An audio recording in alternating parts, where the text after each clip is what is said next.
Welcome to The Bid, where we break down what's happening in the markets and explore the forces changing investing. I'm John Posen, your host for this episode. COP26, the much-anticipated climate summit in Glasgow, is now over. It was 2 weeks of debates and negotiations between almost 200 countries in an effort to reach an agreement on how the world will address the most pressing climate issues and achieve the goals of the Paris Agreement set in 2015. Paul Bodnar, BlackRock's global head of sustainable investing, joins me to break down what happened at COP26 and what it means for the future.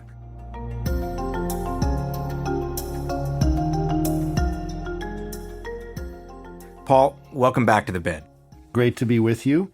You and I both made the trip to Glasgow, along with about 40,000 delegates from around the world. This is your 11th COP, but I have to ask, what made this COP different from all other COPs? Well, John, that's a simple question, but it has a complicated answer. I think for the first 25 editions of this annual climate show, the focus has been on the negotiations among governments. And at the 21st COP, which was in Paris, we concluded the Paris Agreement. And then for a few COPs after that, countries fought over the detailed implementation rules for the Paris Agreement. Those are now done. And in the meantime, the problem of climate change has become more and more urgent to deal with. The science has improved. And the number of stakeholders that have committed to net zero, be they companies or financial institutions, has also increased. So what you saw at this COP for the first time is that the trade fair is sort of taking over the meeting. Whereas before it was a marginal thing and the negotiations were the main event, now the private sector took center stage, and so did finance. And you started to see the kind of problem solving that will actually be necessary across governments, corporates, financial sector, and civil society to decarbonize the complexities of the global economy. So what is that kind of problem solving that we need that involves the private sector and a range of other players besides government?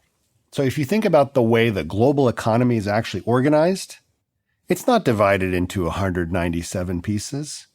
So while the Paris Agreement is a very important foundation for the way the world is dealing with climate change, its approach of having countries set targets is not translatable into a plan for decarbonizing global industries, because global industries have global supply chains, global markets, global investors like BlackRock, shared technology pathways.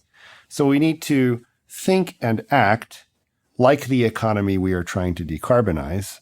And that approach, which is now taking flight, as we saw in Glasgow, puts the private sector at center stage, because it's the assets owned by companies that emit greenhouse gas emissions that we're trying to turn over time with variations that are zero carbon. So take the example of what's happening in the steel sector. A number of leading steel makers have come together and created a roadmap to net zero for the steel sector. They did a lot of homework around the technologies that would be available, when those technologies would reach cost parity, what kind of policy support they would need, what their customers were looking for, what their suppliers of energy could provide, and they came up with this roadmap. And now banks that play a significant role in financing the steel industry are taking that roadmap and trying to translate it into an agreement for what kinds of lending and financing they will do for the steel industry. And the customers of the steel industry are taking that roadmap and figuring out how they can write that plan into their procurement standards, because they want to be buying green steel, but they know it's going to take time for the current carbon-intensive steel to become green steel. So they want to support that journey. They want to send a clear demand signal into the steel sector. So if you think about these steps, the corporates developing a roadmap, the banks using that roadmap to come up with climate-aligned finance plans for the steel sector, and customers, you start to get the building blocks of an approach and a planning process that's centered around companies. Governments are involved in that process. Governments need to support a sector's decarbonization pathway, including through regulation and through research and development funding. But it's really the companies whose strategies and investments and behavior we're trying to influence at the end of the day for a lot of these sectors. So it makes sense to use them as the unit of analysis rather than nation states. So I think in Glasgow, we saw the fruits of that process start to bear out for steel, as well as a number of other sectors of the economy. You mentioned when talking about steel that finance needs to be part of these discussions. Now, in the months leading up to COP, the financial sector organized itself into the Glasgow Financial Alliance for Net Zero, or the awkward acronym of GFANZ. Can you tell us what GFANZ is and what it's trying to do? So over the last few years, there has been a growing awareness within the financial sector about climate risk and not just the values-based transition to focusing on environmental protection, but more importantly, the question of how financial portfolios needed to account for the transformation in the global economy that's underway due to the combination of trying to deal with physical risks of climate change and the transformative impacts of our efforts to decarbonize the global economy. And it's become well understood that this whole process of transformation affects banks, it affects asset managers, it affects asset owners and insurers, of course. And so it's no surprise to see these firms getting more organized. And frankly, their clients and their customers have been demanding that they get more organized. And so that took its final form, as you mentioned, in Glasgow with the emergence of this Glasgow Financial Alliance for Net Zero, which brought together banks that had formed their own net zero banking alliance, asset owners that formed their own net zero asset owners alliance, and so on, into a kind of superstructure, 440 major global financial institutions representing 130 trillion in assets that all had committed to the objective of helping the global economy reach net zero by 2050, not necessarily, again, out of some values-based judgment, but because it is better for the economy to successfully make that transition, and that the successful attainment of net zero by 2050 will create better conditions for economic growth and prosperity across the world than failing to do so. Let's talk about some of the highlights from this meeting. There was a lot of focus in Glasgow around methane, around coal, around deforestation. Did any agreements come of that, or were those just discussions about these areas?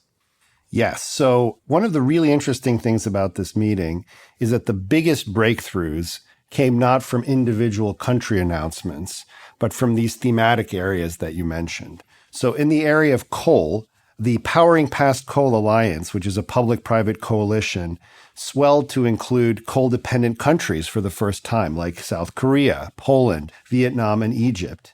And countries with a significant fleet of relatively young coal-fired power plants, like Indonesia, the Philippines, and South Africa, agreed to try to figure out how to retire those power plants early to help avoid their climate impacts.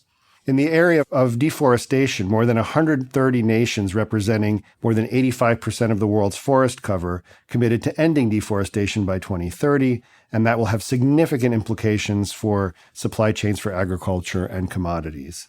And then on methane, which is a powerful greenhouse gas that arises in the process of oil and gas production and other sectors like agriculture and waste management, 100 nations committed to slashing methane emissions 30% by 2030. And this was actually supported by the oil and gas industry and other private players. I'll give you one more example, which is one of the most important things that we need to do if we are to track towards a net zero economy is accelerate the rate at which we innovate certain technologies that will be key to getting there, like long-duration battery storage or sustainable aviation fuel or green hydrogen. And what's interesting in Glasgow was to see the sort of conveyor belt of innovation being built, going from basic research to government-funded RD&D to commercialization, and a really concerted effort across governments, venture capital, and technology companies to transcend these valleys of death that have traditionally slowed the development of these technologies. When we look at what happened in the last 12 months with vaccines, we saw what happens when the world really focuses on trying to make a technology breakthrough fast. And I think people took a lot of heart from that, and they're starting to apply that learning to heavy decarbonization technologies. Was there any signal that governments would provide the support needed for those sorts of innovations? In fact, yes. So in Paris, governments set up an initiative called Mission Innovation, where 20 of the world's largest governments committed to double the rate of clean energy research and development spending, which they've largely accomplished. And now they've renewed that initiative and they've connected it in interesting ways to private initiatives like the Breakthrough Energy Catalyst, which Bill Gates founded and which BlackRock has helped support, whose goal is, again, to kind of connect the whole innovation chain from the kind of research and development that mostly public dollars are able to fund at scale, all the way through to commercialization and to try to get those technologies through that process as fast as possible. Paul, it was hard to piece together from reporting about the COP whether or not there was a major agreement. Could you dig into that for us? Sure. So this COP wasn't necessarily designed to produce the kind of iconic multilateral agreement that the Paris Agreement delivered in 2015. Its actual agenda for negotiations was pretty technical. There was one loose end from the Paris Agreement rulebook that hadn't been figured out related to the operation and rules around carbon markets, and they did resolve that issue. And then governments spent a lot of time putting together a kind of cover statement of intent, which stretched 97 paragraphs in the end, and which the UK government termed the Glasgow Climate Pact. But if you read that statement, which, as you say, was reported by some outlets as a, quote, major agreement, it isn't really a major agreement. It's more of a lagging indicator of where the world now is on climate change. I mean, much was made of the fact that the Glasgow Climate Pact mentions the word coal for the first time ever in a decision by a COP, and it refers to a phase down of unabated coal. Well, I don't think that the need or the intention to do that comes as much news to the world, right? The fact that it appeared in a consensus document of 200 nations for the first time tells you more about the fact that this process is a lagging indicator of what's going on in the world, in the private sector and in financial markets. So I think this represents an awkward transition that we saw underway in Glasgow between a world in which governments are running the show and driving progress to a world where governments in many ways are struggling to catch up with what's really happening in the private sector and in financial markets. And on the one hand, that's good news because markets have a track record of driving deep, broad, and rapid change in the global economy. On the other hand, it's not great news because we really need governments to deliver on important aspects of policy if we are to drive this transition as fast as it needs to go. What's the one big question you felt no one was asking at COP26? Well, John, there's a lot of focus on building the green economy, figuring out the technology for clean energy generation, green hydrogen, efficient buildings. And I think there's a growing sense of confidence that markets can figure out how to build the green economy. The challenge that people don't talk enough about, including at COP, is that you can't decarbonize the world by building a green economy on top of a dirty one. And what it's going to take to have a smooth transition out of the carbon-intensive legacy industries and assets that we have today is not just by building more green stuff alongside them. It's a much trickier process because unless we're careful, we're going to leave a lot of workers and communities and investors stranded by an accelerated retirement or pulling out of service of coal-fired power plants, high carbon steel, cement, all of these things that we're trying to pull out of service faster than they were designed to be is going to have a big impact on both capital and labor. And making that work is the hard part of net zero. Building a green economy is the easy part. So my hope is that in future years, we're going to see a much bigger focus, not just by governments, but through the creative engagement of the private sector in how to ensure there's a just transition to net zero that doesn't leave people behind. With that in mind, did you walk away from this COP optimistic or pessimistic? I walked away pretty optimistic. The International Energy Agency did a flash analysis of all the pledges that were made at the COP related to methane and deforestation and coal and other topics, as we've discussed, including some national announcements by India and others. And the IEA estimated that if all these pledges are fulfilled, global temperatures will only rise 1.8 degrees centigrade. And that would be a major accomplishment and a huge sign of progress since Paris, when a similar analysis would have yielded something like 3 degrees centigrade. So I'm optimistic about the extent to which all stakeholders in this process, be they governments or companies or civil society, are really putting their shoulder to the wheel to figure out the how of net zero transition. I think the challenge is that pledges don't equal plans, don't equal implementation. So although we've closed this ambition gap and we've fulfilled the UK government's stated ambition for the COP, which was to keep 1.5 degrees alive as an aspiration, I think we face the difficult work now of implementing these ambitious pledges and showing that this unprecedented project in human history of trying to decarbonize the entire economy at speed can succeed. Paul, it's been a pleasure having you here. Thank you for giving us a look into COP. Always a pleasure to be on the bid. Thanks for having me.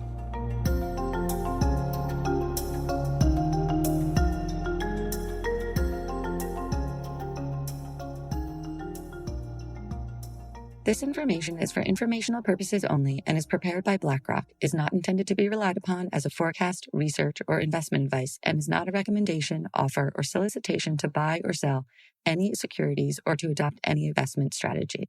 The opinions expressed are as of date of publication and are subject to change. The information and opinions contained in this material are derived from proprietary and nonproprietary sources deemed by BlackRock to be reliable and are not guaranteed as to accuracy or completeness. This material may contain forward-looking information that is not purely historical in nature. There is no guarantee that any forecast made will come to pass. Reliance upon information in this material is at the sole discretion of the listener. Past performance is not indicative of current or future results. The information provided is neither tax nor legal advice, and investors should consult with their own advisors before making investment decisions. The value of investments and the income from them can go down as well as up, and you may not get back the amount invested. In the US and Canada, this material is intended for public distribution. In the UK and non-European Economic Area, EEA, countries, this is issued by BlackRock Investment Management UK Limited, authorized and regulated by the Financial Conduct Authority, registered office 12 Throgmorton Avenue, London, EC2N 2DL. Telephone +44 020 7743 3000. Registered in England and Wales, number 02020394. For your protection, telephone calls are usually recorded. Please refer to the Financial Conduct Authority website for a list of authorized activities conducted by BlackRock. In the European Economic Area, EEA, this is issued by BlackRock Netherlands BV, is authorized and regulated by the Netherlands Authority for the Financial Markets.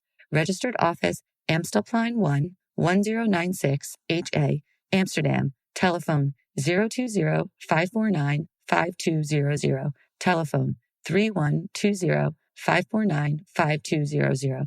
Trade register number 1706-8311. For your protection, telephone calls are usually recorded.